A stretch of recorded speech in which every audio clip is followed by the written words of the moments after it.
South Africa. From the wide open deserts, through the grasslands, and along the dramatic coastline, this is a country of contradictions, where modern cities give way to savage wilderness, rife with animal warfare. Everything's on the line. This is a big stakes event. I am absolutely lit and I will cut you down. So there is the danger of cannibalism. They will actually kill anybody. They're furry thugs. They just like fighting. Every day, everywhere, our planet is a battleground. Turf wars, food fights, and mating mayhem rage on as animals outwit and outmaneuver their own kind in Battle of the Alphas. Waterberg Biosphere Reserve, Limpopo, South Africa. Here, it's a hard-knock life for the wildebeest. For this herbivore, being every predator's favorite meal makes each day a battle to survive. And it's not just the predators that are the problem.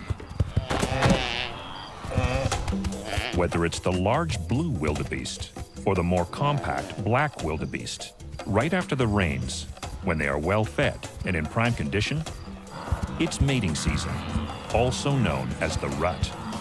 Males compete head-on for access to mates.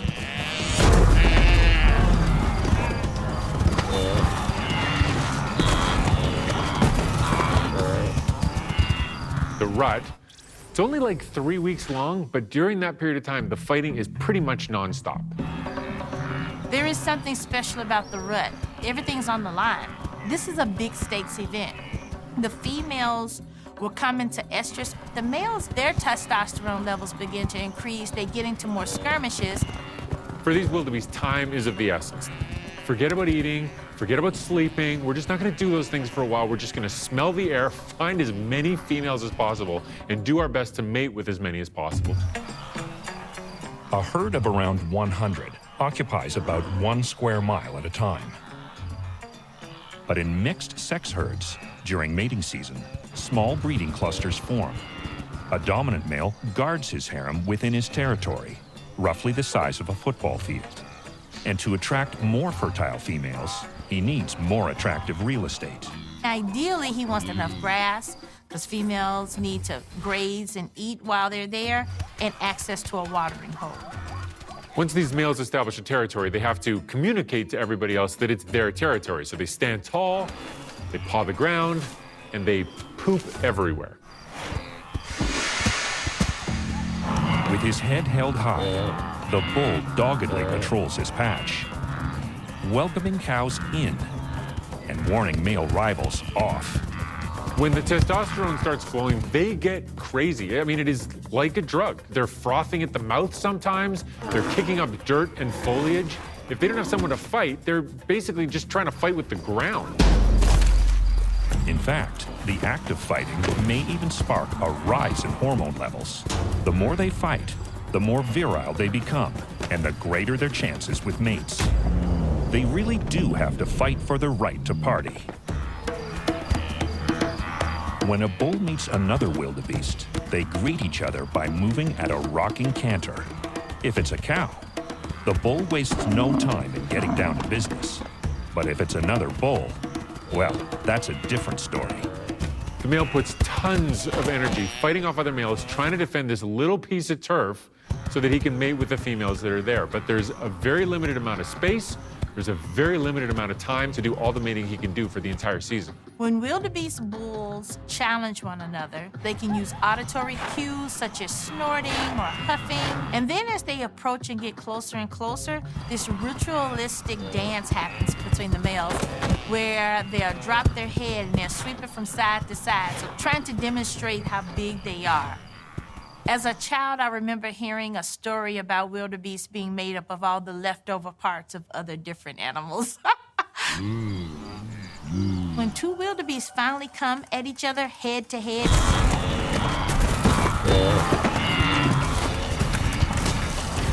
it's all about maintaining that headbutt. They literally put their foreheads to one another, and then those horns may or may not lock, and then they sweep from side to side. and they'll literally just butt, and they'll back off and start again. Wildebeests' prime weapons are a pair of sharp, curved horns, which can reach over 33 inches long. Both males and females have permanent horns, but the males are larger and thicker, making them stronger in battle. They've got those big, significant horns that are definitely strong enough to take on a lion when they need to. So when they take them on with each other, you get a big battle. Those horns are important for defense. Those horns can gore them or sweep them out the way. And it acts like a forklift. They literally can pick them up, toss them off to the side if they catch them just right. Usually, bringing an opponent to his knees would be a sign of victory, but not with these beasts. That is not a submission. They get on their knees to give them leverage. They're not as physically meaty and muscular as their bison cousins. So those knees down on the ground stabilize them, lets them hold their place. Sumo wrestlers know this very well. You need to get your center of mass as low as possible. They're just getting the mechanical advantage, getting low down so they can push up on the other animal and get the better handoff. And they can run as fast as a car on a freeway. So these things have a lot of athletic ability. Armed with speed and deadly weaponry, a full-force head clash can puncture an opponent's skull. These fights are intense. The horns are sweeping, the tail is swishing, they're snorting, they're making all kinds of noise. They're just completely engaged in this behavior. These battles are vicious, and the males really can get injured. But ultimately, they have to do it. They have no choice, because if you don't pass on your DNA, then you might as well not have even been here. From an evolutionary perspective, having sex and making babies is as important as survival. So winning is everything and takes a special skill. What happens between two well-matched competitors so they're equally strong, can hold each other off, it comes down to who can outlast. Stamina. Whichever male can be strong, but not just be strong in the moment, last for a long time. They get to mate with the females, they get to pass on their DNA, and those other males, well, they get to go eat some more grass and maybe try again next year. Outlasting his challenger, the winner chases the loser off his turf. The victor now turns his attention to the dozens of receptive females currently on his patch, and a different kind of stamina.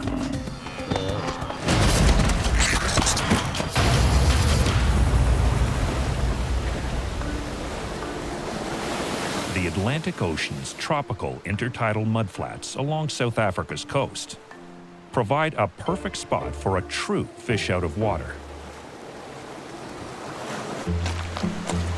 The mud skipper. This unique animal spends over 90% of its time on land. A mud skipper is a fish that you could say has really lost its way. They are as close to terrestrial fishes as you could possibly get. Mud skippers live and die by their name. They skip over the mud. The pectoral fins they have on the sides of their body, they shift them back and forth to pretty much have like a walking motion. You might think that an animal that can live in two worlds wouldn't have issues about personal space, but Mud skippers get aggressive towards other mud skippers when it comes to territory overfeeding and good quality burrows. each spring, the males carve up the mudflat into individual territories and dig burrows up to 2 feet deep.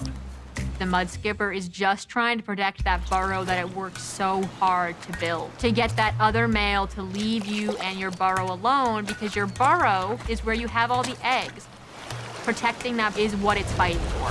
After successfully getting the female to lay her eggs in the egg chamber, this proud new dad now defends his burrow fiercely.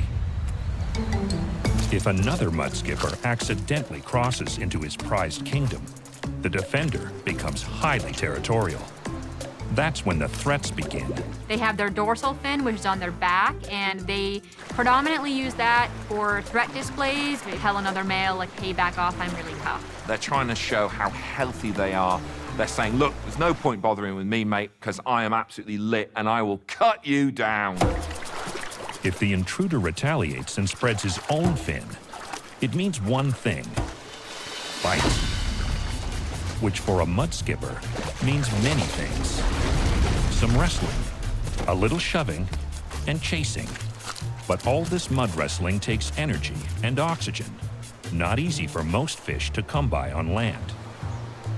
But mud skippers are specially adapted to breathe on land. Mud skippers still have gills because they can still go into the water. So the way they can survive on land is by keeping their gills moist. And you'll see them taking huge mouthfuls of air and then holding it in their mouth. Now, in the water, oxygen contents are really quite low, but in air, oxygen contents are really high. By taking in big mouthfuls and holding it there, they can do, well, days out of the water. Though fighting in fierce fish face-offs can burn through their oxygen reserve, they will always leap into action to protect their eggs. A large mud skipper can reach 12 inches long, yet they're able to jump over 2 feet in the air. They use this maneuver to attract females, cross uneven ground, and to attack in a fight. They can use that tail to propel themselves into the air and towards a potential rival and just clash with each other.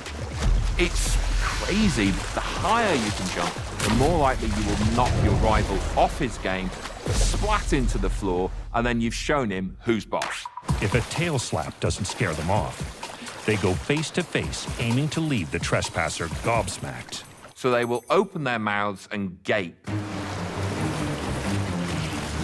It's a bit of show, it's a bit of handbags at dawn. They're basically saying, look at me, I've got a really big mouth. Don't mess with me because I will chomp you out.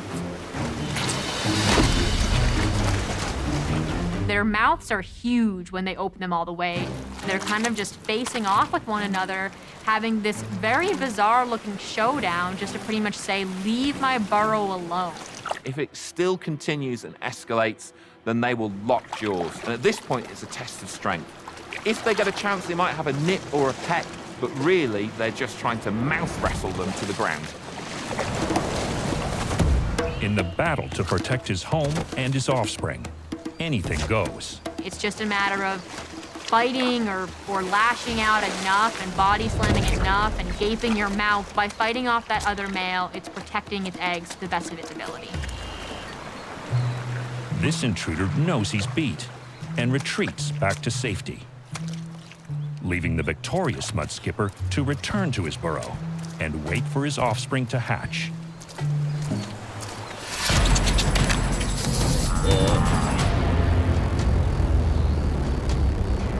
Back on dry land, the dusty expanse of grasslands is the perfect residence for this bunch of mercenaries.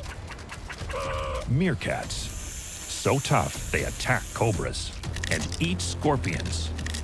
And that's on a slow day. Meerkats look like they are just the sweetest little things in the world. They're very, very violent and very murderous. A major research study show that among 1,000 different kinds of mammals, meerkats were the #1 in terms of violence against its own species. With a higher murder rate than humans, nearly 2/3 of all meerkat interactions are violent. Typically, when you see animals fighting, it's pretty clear what they're fighting over. It's territory, it's mates, it's food, it's something tangible. But when it comes to meerkats, they're furry thugs. They just like fighting. A group of meerkats is called a mob. Perhaps it's very well named. This mob is led by a godfather and godmother, and they don't tolerate dissent in the ranks. Meerkats are pretty extreme when it comes to interacting with each other and upholding these hierarchical relationships. They're quite ruthless. If anyone dares to challenge the chain of command, the dominant couple uses every tool to keep this mob in check. As small and, delicate as these little meerkats may seem, these arms are very, very strong. Their claws can get to almost an inch long. Yet in a fight, meerkats prefer their fangs over their claws. They might be eating arachnids with very hard exoskeletons, so their teeth are very strong. They're used to crunching on really hard things. Well, how about your opponent? Feeling the heat, The meerkat under threat lies on its back. This is essentially to protect the very important part of the back of their neck where they are vulnerable and could possibly become fatally injured. They still have their teeth and claws reared up to go. This is a defensive posture to say, stay away from me. If you come near, I'm going to use these against you. When it comes to fights within the mob, meerkat queens are the biggest bullies. When a female becomes the dominant female, she actually changes both behaviorally and physically. She will get bigger. She will also become extremely aggressive, much more so than she was before. The reason? Testosterone. Some female meerkats may produce twice as much as males, and it's these testosterone-fueled mean girls that are more likely to become leaders. And once they have power, they intend to keep it. Becoming the alpha female is not just a fleeting appointment in these meerkat clans. She needs to maintain that position. And in order to do that, she needs to give frequent reminders to her subordinates that, I'm dominant over you. This mama's battle plan is to see her offspring, and only her offspring thrive. The alpha female in a meerkat group will produce over 80% of the offspring for the entire group.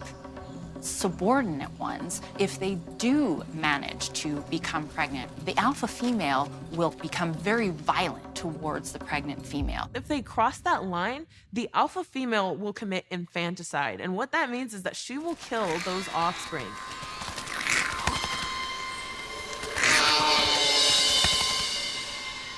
The queens are so violent, and they will actually kill anybody who dares to challenge their supremacy. But individual disputes are put aside when an outside group attacks. In these conflicts, nearly half are led by the dominant male. One member of the mob serves as a lookout. With slender bodies and long legs, meerkats can move fast, up to 32 kilometers per hour. The invading mob launches a surprise conquest. In this harsh semi-desert, good quality territory is worth fighting over. The meerkat territory is the most important resource that group has, and they will go to great lengths to defend it. Like most mob organizations, before they fight, they try some good old intimidation. Their war dance is also known as mobbing. It's a huge display. They'll have something called piloerection, is when the hair starts to stand up on the back. You might also see them with the hunched back. That makes them look bigger when they're standing down. They might also stand up on their hind legs. They'll make vocalizations towards each other. They will do hissing and make other major sounds to look and feel as fierce, as scary as they possibly can. But this is just demonstrating this fitness, demonstrating this strength and this health, and showing the opponent that I'm ready to fight you and I will win. But the home team mob aren't intimidated. They're always ready to rumble.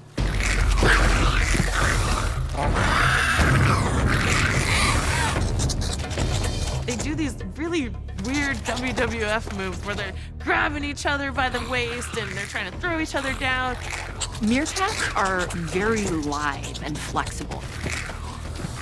These are very chaotic and violent fights. Essentially, any way that an individual can have an upper hand, they're going to use it.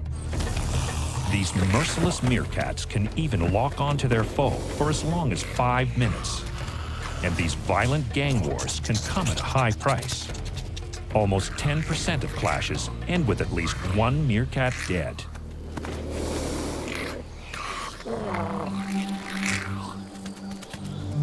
Finally, safe from the aggressors, this family can go back to its favorite pastime, fighting each other. And if you think this mob's going to change its ways, forget about it.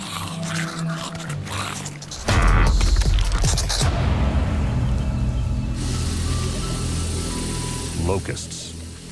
Historically, no one's favorite creature. You can tell people don't like locusts very much. If it's a bunch of cows, you call it a herd. If it's a bunch of wolves, you call it a pack. If it's a bunch of locusts, they call it a plague.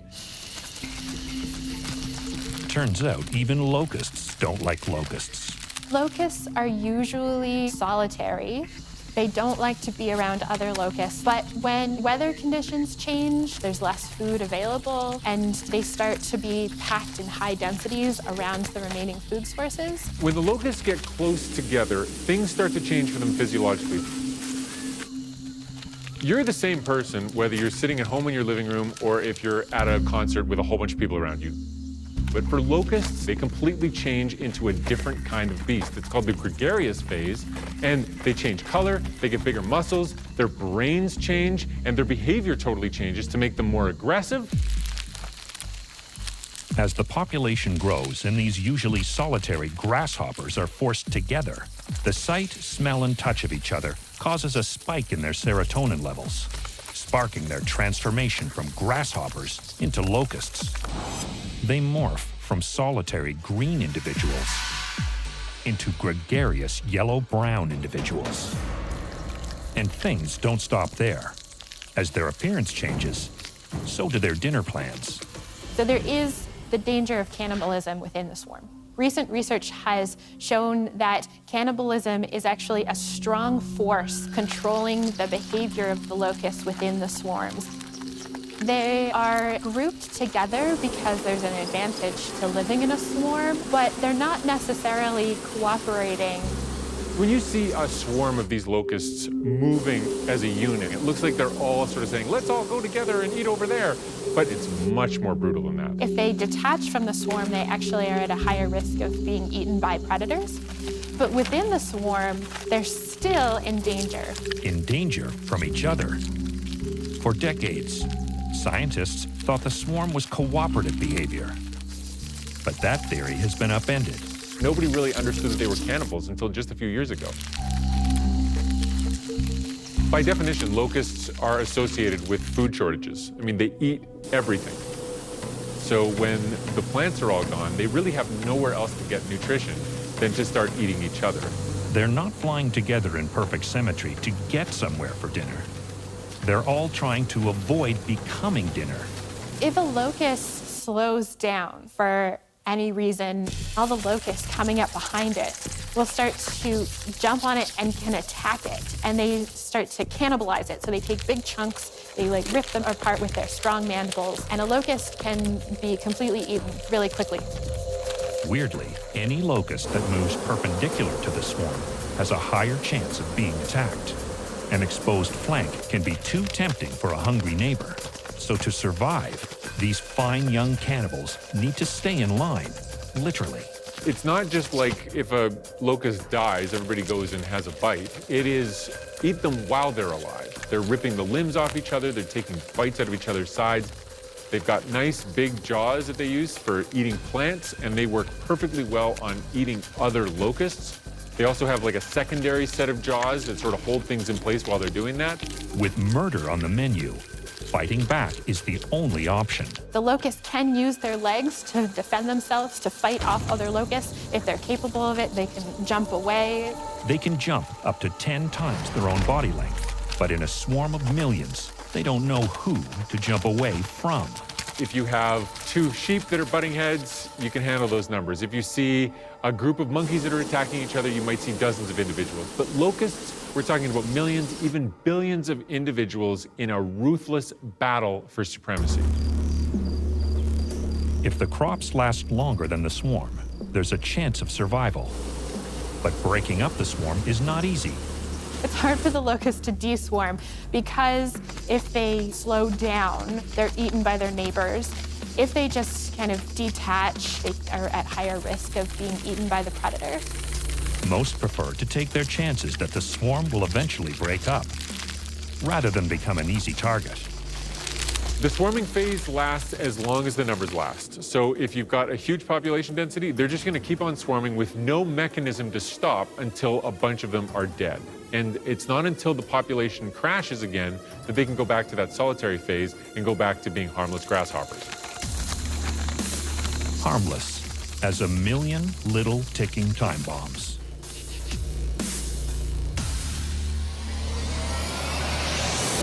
South Africa, a country of contradictions. Vast open plains aren't big enough for some. Fish wrestle on land. And many mobsters hit a high body count. This bucolic paradise conceals a dark underbelly of animal warfare.